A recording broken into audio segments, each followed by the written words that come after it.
In today's video, I'm going to teach you how to add motion blur in CapCut PC.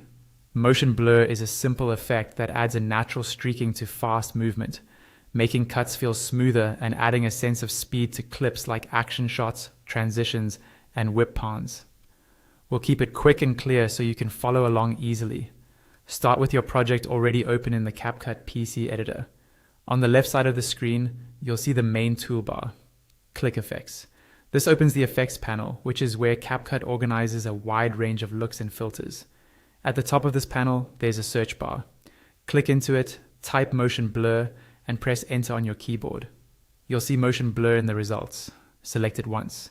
CapCut will immediately add the effect to your project, and you'll notice a new effect track appears on your timeline. That track represents the Motion Blur layer, and anything that sits under it on the timeline will be affected while the effect is active.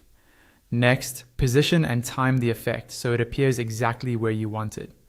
On the timeline, click the Motion Blur track and drag it left or right to place it over the specific part of your video where the motion happens.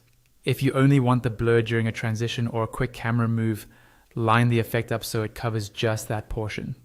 To control how long it lasts, hover your cursor near the beginning or end of the effect track until you see the resize handle. Drag outward to extend the duration or inward to shorten it. For precise control, zoom in on the timeline so you can align the start and end points to your cut or action more accurately. As you adjust, press the spacebar to preview and make sure the blur enhances the movement without lingering too long before or after the action. That's all you need to do.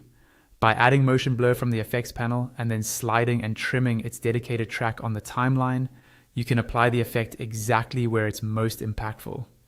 Keep your adjustments purposeful, short and targeted for transitions, slightly longer for fast-moving sequences. When you're happy with the timing, play through the edited section a couple of times to confirm it feels smooth and cinematic. And that's it. Your motion blur is in place and ready to elevate your video.